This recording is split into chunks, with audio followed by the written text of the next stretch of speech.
Shalom Uvracha, bienvenue. Parashat Vayeshev. Vayeshev, Yaakov, Be'eretz Megurei Aviv. Yaakov s'installa enfin, après de longues années d'embûches, d'épreuves et de soucis. Il s'installe enfin et il revient de retour dans la terre de ses ancêtres, Eretz Canaan, Eretz Israël. Comme on le sait, Yaakov a vécu de nombreuses années de difficultés à la suite de sa fuite face à son frère Esav qui donc voulait sa mort, et de nombreuses embûches donc chez son oncle Lavan, et sur le chemin, beaucoup de choses difficiles qui lui sont arrivées. Et la majorité de sa vie, il en a souffert, alors que Yaakov était un Yoshev Ohalim, une personne, un individu qui est installé dans les tentes et qui étudie la Torah, une personne de douceur extrême et qui se retrouve donc face à des embûches et des dangers, des fois mortels. Et en fin de compte, Yaakov, après ces longues années de difficultés, revient sur la terre de ses ancêtres. Vayeshev Yaakov be'eretz megurei aviv. Yaakov s'installe enfin sur la terre de ses ancêtres.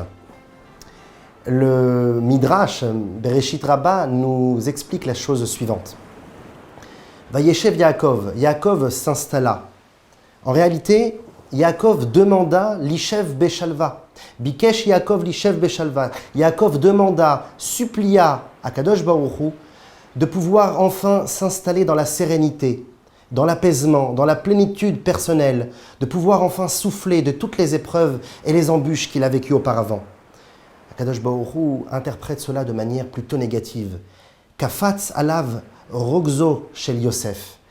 Hachem lui répond et lui dit « Je t'envoie et je fais tomber sur toi les mésaventures colériques de Yosef, la colère et les mésaventures de Yosef. » Bien sûr, on fait référence ici à la vente de Yosef par ses frères vers l'Égypte et toutes ces années de difficultés, d'éloignement entre Yaakov et son fils chéri Yosef. Donc Yaakov demande à Hachem de enfin souffler, se reposer après tout ce labeur, et Hachem lui répond « Je t'envoie, je te fais tomber dessus la mésaventure de Yosef. » Le Midrash de finir « Tzadikim mevakshim lishev beshalva » Les justes demandent de manière générale à enfin se reposer à la suite de nombreux travaux et de services divins. Amar HaKadosh Baruch Hu, Hachem leur répond « Lo dayam la tzadikin ma shemetukan lahem laolam haba » Cela ne vous suffit pas, vous les justes, la récompense et la part que je vous laisse et que je vous lègue dans les mondes spirituels, dans les mondes futurs. Et pour autant, vous demandez encore plus. Vous demandez également de pouvoir être apaisé, serein, souffler, vous reposer dans ce monde matériel. Le monde futur ne vous suffit pas. A priori, lorsqu'on voit les choses comme ça de manière panoramique et générale, la demande de Yaakov, l'Ishev Beshalva, de enfin pouvoir s'asseoir, se reposer et s'installer dans la largesse, n'était pas chose demandée, n'était pas chose faisable. Akadosh Baruch Hu en a vu en quelque sorte un manque, presque une faute. Et la question se pose donc. L'analyse d'aujourd'hui va se fixer sur cette question. Comment Yaakov Avinu, Yaakov le choyer des patriarches, Mufrar Sheba Avot, celui dont on dit que Mitato Shelema, sa descendance était parfaite, puisqu'il a eu que des tzadikim, les 12 tribus. Yaakov Avinu, cette grandeur, cette sommité du peuple juif, ait pu succomber à cette faute, enfin en tout cas à ce manque, vis-à-vis d'Akadosh Baruch Hu, en lui demandant « Hachem, s'il te plaît, je voudrais me reposer, je voudrais souffler, oublier un petit peu, la lassitude. » Comment est-ce possible ? D'un autre côté, on voit le paradoxe que l'on trouve dans le Midrash. Le Midrash nous dit explicitement Tzadikim mevakshim lishev beshalva. Comme on l'a vu tout à l'heure, les justes, de manière générale, de par le service divin très difficile qu'ils pratiquent tout au long de leur vie, demandent enfin la plénitude et le repos éternel. C'est un phénomène connu. Les tzadikim demandent cela à Hachem. Alors si les tzadikim ont pris l'habitude à faire cette demande et cette prière solennelle à Akadosh Baruch Hu d'être enfin reposés, sereins et dans la plénitude après le long service divin qu'ils ont pratiqué, pourquoi Yaakov a mal été interprété par Akadosh Baruch Hu ? Et lui dit « Yaakov, Comment tu peux me demander ça? Je t'envoie les mésaventures de Yosef, je t'envoie l'épreuve de ton fils Yosef. Les tzadikim ont l'habitude de demander, alors pourquoi Yaakov est-il puni? Donc d'un côté, on voit que Yaakov, a priori, a fait un mauvais pas, puisque Akadosh Baruch Hu, en quelque sorte, le punit en lui envoyant la mésaventure de Yosef. Et d'un autre côté, le Midrash nous dit que les tzadikim ont le droit, en quelque sorte. C'est un phénomène tout à fait reconnu, que les tzadikim puissent demander à Hachem, un jour ou l'autre, de pouvoir enfin se reposer après tout le travail qu'ils ont fait pour lui. Alors on va essayer d'analyser cela et de comprendre bien plus profondément.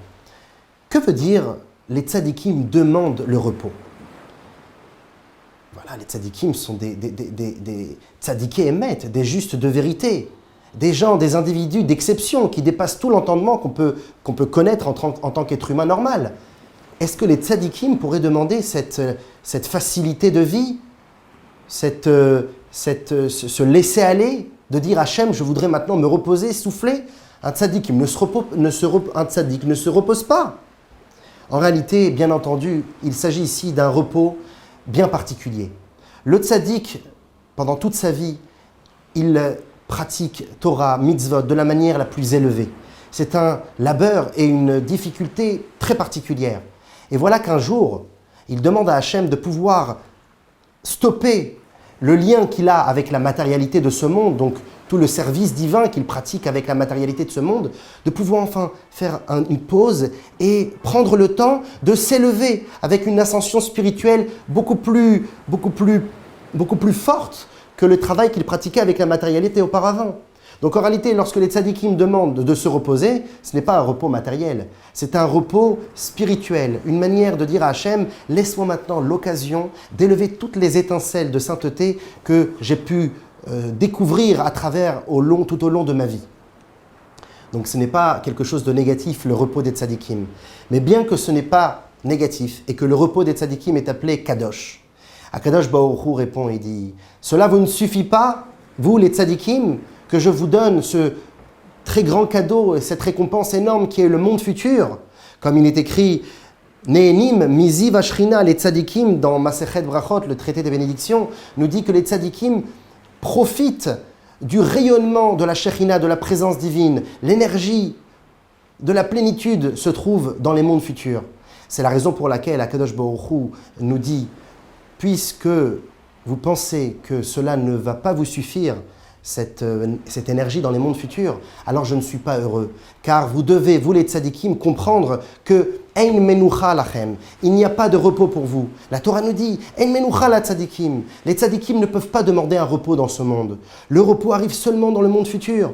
Ici, c'est le monde du travail, le monde de l'effort, le monde de la pression, celle qui va, au contraire, nous donner cette envie de monter, de s'élever. C'est un tremplin, c'est une manière de s'élever encore plus qu'auparavant.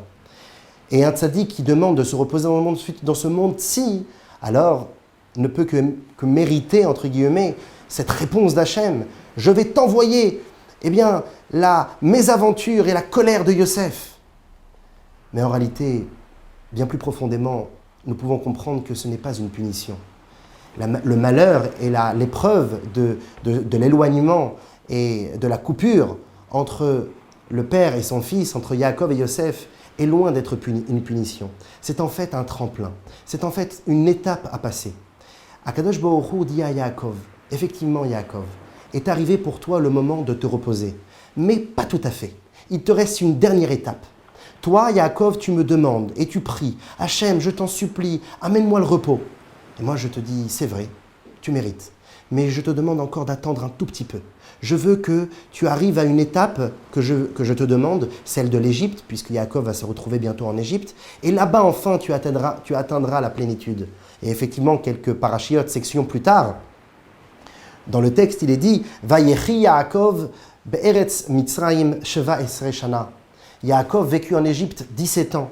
Et le Zohar de nous dire que c'était les plus belles années de sa vie. Et au contraire, il est arrivé à la sérénité, à la plénitude physique et morale seulement en Égypte. Mais pour cela, il fallait passer par cette petite épreuve qui était donc la brisure entre lui et Yosef, Rogzo chez Yosef, la mésaventure de la colère de Yosef. Ce n'est pas une punition, mais au contraire, un tremplin, une manière de nous dire tu peux t'élever et la descente t'amène à l'élévation. Maintenant, nous comprenons les paroles.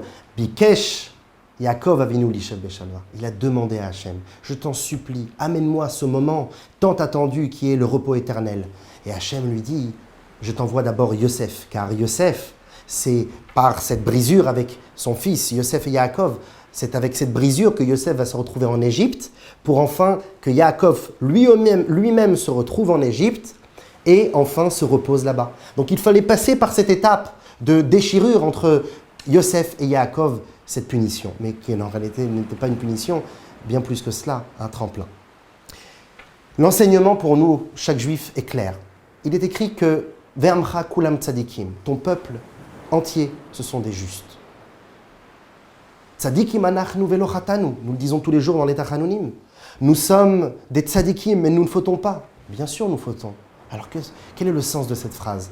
On parle ici du tzadik, le potentiel du tzadik qui se trouve en chacun de nous. Le tzadik, c'est cette fameuse partie divine qui se trouve en nous. Le tzadik, c'est la neshama. Et cette neshama, eh bien, de par son entité divine, sert Dieu de la manière la plus totale. Et c'est un dur labeur, c'est une difficulté constante, des épreuves éternelles dans ce monde-ci. Et elle demande à Kadosh Baruch Hu, Hachem, amène-moi Mashiach, Hachem, amène-moi la santé, Hachem, donne-moi la jouissance afin que je puisse me reposer. Alors, malheureusement, nous passons par différentes épreuves, différentes brisures, différentes embûches, et nous nous posons la question, mais où suis-je? Pourquoi il m'arrive cela? Au contraire, je devrais avoir des récompenses puisque je sers Dieu comme il faut, j'ai fait des efforts, etc. Cette shalva que nous demandons, cet apaisement, cette sérénité, cette plénitude ne peut pas être acquis pour l'instant. Elle arrivera très bientôt, comme Yaakov pria à Hachem. Et enfin, Hachem lui répondit positivement, « Enfin, en Égypte, tu seras apaisé. » La plénitude du Ham Israël arrivera bientôt, mais il faut d'abord passer par ces épreuves qui sont en réalité des tremplins, comme on l'a dit auparavant. Et c'est la raison pour laquelle, lorsque l'on voit donc l'épreuve de Yaakov avec son fils Yosef, la déchirure du père et du fils, lorsqu'on voit cette épreuve, elle n'a a priori aucun sens, aucun but.